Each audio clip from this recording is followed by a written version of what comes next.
জয়ন্ত সিং এর প্রাসাদ অট্টালিকা সেই বাড়ি ভাঙতে টেন্ডার অর্ডার পাশ কামারহাটি পুরসভার আরিয়াদহে জমি দখল করে বাড়ি তৈরি জয়ন্তর অবৈধ বাড়ি ভাঙার নির্দেশ হাইকোর্টের 4 সপ্তাহের মধ্যে বাড়ি ভাঙতে নির্দেশ কোর্টের। কথা বলবো প্রতিনিধি সুবীর রয়েছেন সঙ্গে। সুবীর,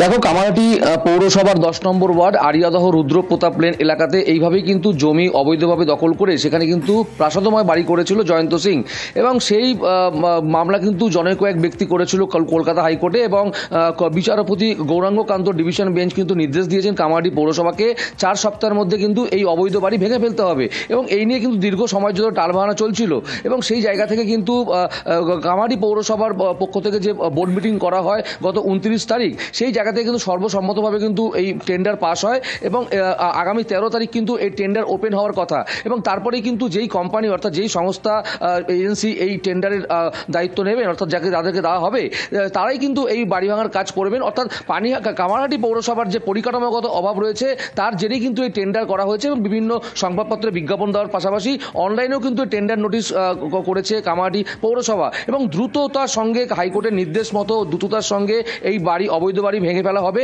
এমনটা কিন্তু জানানো হয়েছে কামারহাটি পৌরসভার পক্ষ থেকে। বেশ, বোর্ড অফ কাউন্সিলে গত 29 তারিখের সময় আমরা সেটাকে প্রডিউস করি এবং আনএনিমাসলি এটা অ্যাকসেপ্ট করা হয়। কামারহাটি পৌরসভা অ্যাসিস্ট্যান্ট ইঞ্জিনিয়ারকে আমরা অ্যাপয়েন্ট করেছি, তাকেই দায়িত্ব দেওয়া হয়েছে যে একটা টেন্ডারের মাধ্যমে যাতে কি এই ডিমোলিশন করার জন্য বিভিন্ন সংস্থা যেগুলো এজেন্সি আছে সেইগুলোকে অ্যাপয়েন্ট করে তাদের সঙ্গে কথা বলে কাজটা করা যায় যত তাড়াতাড়ি পারবে। এটা কিন্তু ফার্স্ট প্রায়োরিটি বেসিসেই আমরা এটাকে করার চেষ্টা করি। তথ্য যাচাইয়ে সতর্ক এসএসসি, আবেদনকারীতে 3 পর্যায়ে তথ্য যাচাই। ভুয়ো তথ্যে চাকরির আবেদন আটকাতে পদক্ষেপ, অনলাইনে আবেদনের সময় প্রথম ডকুমেন্ট ভেরিফিকেশন, ইন্টারভিউয়ের সময় দ্বিতীয়বার তথ্য যাচাই, কাউন্সেলিং এর সময় তৃতীয়বার তথ্য যাচাই। ভুয়ো কাস্ট সার্টিফিকেট নিয়েও সতর্ক এসএসসি।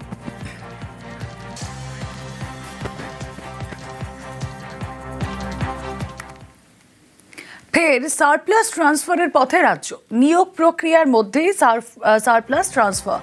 ফের চালু শিক্ষকদের সারপ্লাস ট্রান্সফার, 193 জন শিক্ষককে বদলির সুপারিশ শিক্ষা দপ্তরের। নতুন করে 193 জনের ট্রান্সফারের অনুমোদন। কথা বলবো সোমরাজ বন্দ্যোপাধ্যায় রয়েছেন সঙ্গে। সোমরাজ,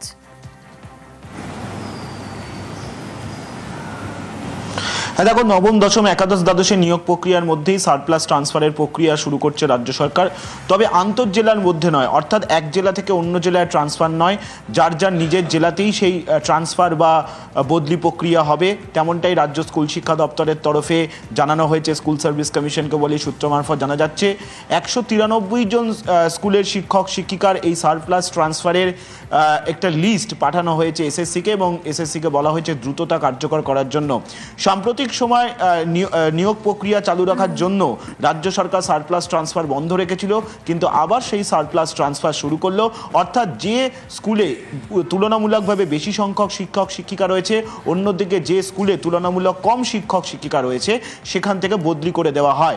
অর্থাৎ যে স্কুলে বেশি শিক্ষক শিক্ষিকা রয়েছে প্রয়োজনের তুলনায়, সেখান থেকে শিক্ষক শিক্ষিকা ট্রান্সফার করে তুলনামূলকভাবে যে স্কুলে কম শিক্ষক শিক্ষিকা রয়েছে সেখানে বদলি করা হয়।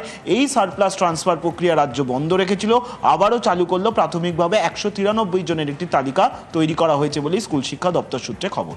বেশ,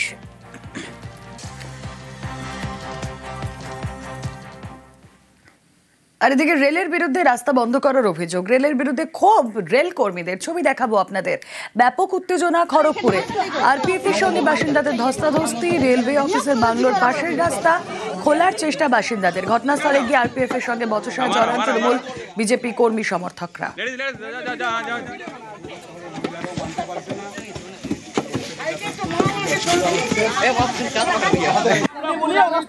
आप जाइए, बुलाइए, आप बुलाइए, एक बार इनको बोलिए सपोर्ट छाटते बोले सपोर्ट थोड़ा रखते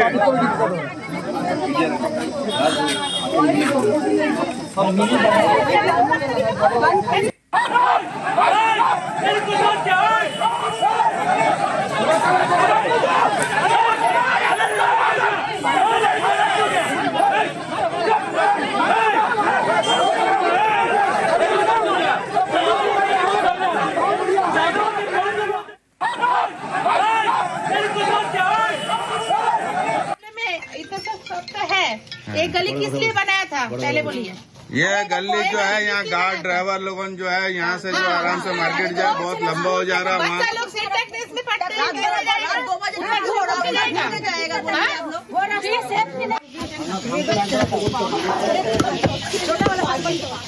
अरे एक नमस्ते चाहिए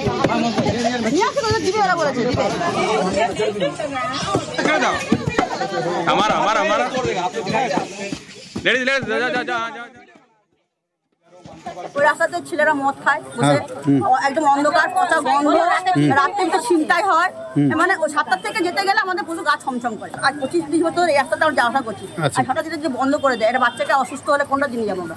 রেল প্রথমে বন্ধ করলো টিন দিয়ে, এখানে পিলার হবে বলে, দেওয়াল তুলবে বলে, হঠাৎ দেখি এটা রাস্তা বন্ধ করে দিল। আমাদের বাচ্চাদের সেন্টেক্সে পড়ে, আমাদের বাচ্চাদের কতটা ঘুরে স্কুল যেতে হচ্ছে, তার জন্য স্কুলে লেট হয়ে যাচ্ছে। ফ্যামিলি নিয়ে বাচ্চা নিয়ে আসা যাওয়ার মতো রাস্তা নেই, একদম অন্ধকার। তারপরে আমাদের হাজবেন্ডদের এত রাত্রে ডিউটি থেকে আসে, রাতে 2-2:30টার সময়, পুরো শুনশান দেখে, কোনো লাইট নেই, কোনো সিসি ক্যামেরা নেই। আমাদের হাজবেন্ডদের মানে যে লাইফে ইয়ে জিম্মেদারি কে নেবে? আমরা চাইছি এই রাস্তা আমরা তুলে দিই।